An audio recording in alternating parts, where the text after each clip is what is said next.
Hello everyone. इस session में हम बजट 2025 में उल्लेखित विकसित भारत बनाने के लिए जो 4 इंजन बताए गए हैं, उसमें सबसे पहला और महत्वपूर्ण engine agriculture and rural engine prosperity के बारे में चर्चा करेंगे, जो सभी competitive exam including banking and interview के लिए आपके काफ़ी महत्वपूर्ण हो सकता है। उससे पहले हम एक महत्वपूर्ण जानकारी देना चाहेंगे कि कॉन्स्टिट्यूशनल प्रोविजनल बताना चाहता हूँ, जो आर्टिकल 266 में लिखा हुआ है कि अगर कंसोलिडेटेड फंड ऑफ इंडिया में से कोई भी पैसा निकालना होता है तो पार्लियामेंट का अप्रूवल रिक्वायर्ड होता है। इसके अलावा बजट वर्ड जो है वो संविधान में किसी भी तरीके से मेंशन नहीं है। उसकी जगह पे एनुअल फाइनेंशियल स्टेटमेंट वर्ड का यूज किया हुआ है।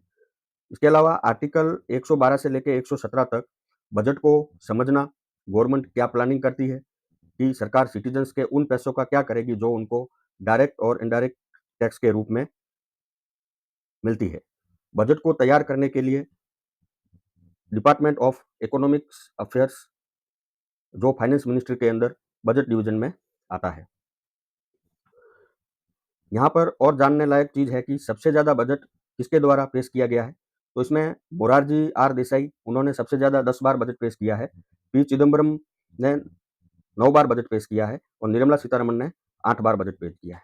इसके अलावा लॉन्गेस्ट बजट स्पीच 2 घंटे और 42 मिनट निर्मला सीतारमण ने 2020 में जब बजट पेश किया था, उस समय सबसे हाईएस्ट स्पीच दी थी। फाइनेंस मिनिस्टर निर्मला सीतारमण द्वारा संसद में 25-26 बजट पेश किया गया, जिसमें शीर्षक सबका विकास के साथ सभी क्षेत्रों में संतुलित विकास प्रोत्साहन किया गया है। इस बजट में विकास के 4 इंजन को ध्यान में रखते हुए एग्रीकल्चर, एमएसएमई, इन्वेस्टमेंट और एक्सपोर्ट, इन 4 इंजन पर फोकस किया गया है। इन सभी बिंदुओं पर सरल भाषा में विस्तार से समझने का प्रयास करेंगे।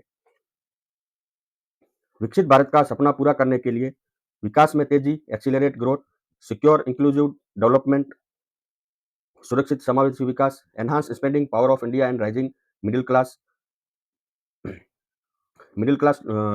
लोगों को ज़्यादा इसमें फोकस दिया गया है, ताकि वो अपने व्यय में बढ़ावा कर सके। प्राइवेट सेक्टर में इन्वेस्ट पर भी फोकस किया जाएगा और सेंटीमेंट को बिल्डअप करना शामिल है। बजट में गरीब रोजगार गरीबों को रोजगार दिया जाएगा, युवाओं को रोजगार दिया जाएगा और पॉवर्टी को जीरो करने की कोशिश की जाएगी।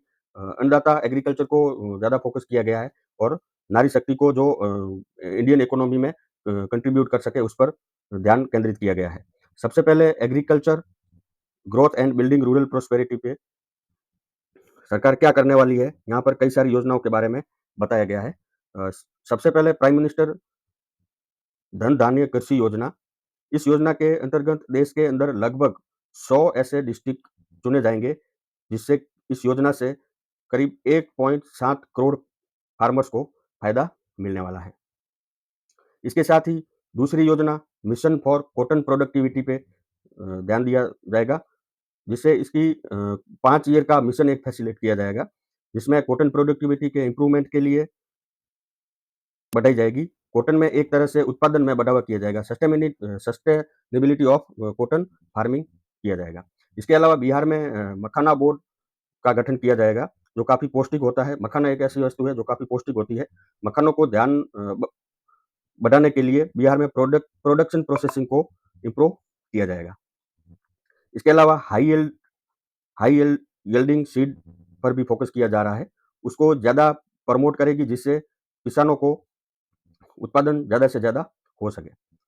इसके अलावा केसीसी, जो एक शॉर्ट टर्म लोन होता है, जिसकी लिमिट 3 लाख से बढ़ाकर 5 लाख कर दी गई है, जिससे किसानों को कम ब्याज पर 5 लाख का क्रेडिट दिया जाएगा, जिससे किसान इस लोन को यूटिलाइज करके अच्छे संसाधनों का उपयोग करके प्रोडक्टिविटी को और भी बेहतर कर सकते हैं।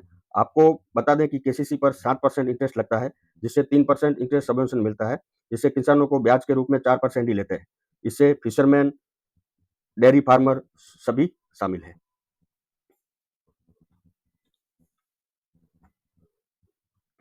इसके अलावा आत्मनिर्भरता इन पल्सेज में गुणवत्ता लाने और प्रोडक्टिविटी को बढ़ाने के लिए एक 6 साल का मिशन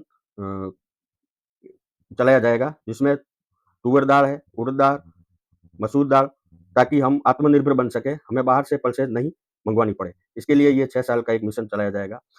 कमर्शियल अवेलेबिलिटी को और बेटर क्वालिटी की सीड्स को प्रोवाइड करेगी।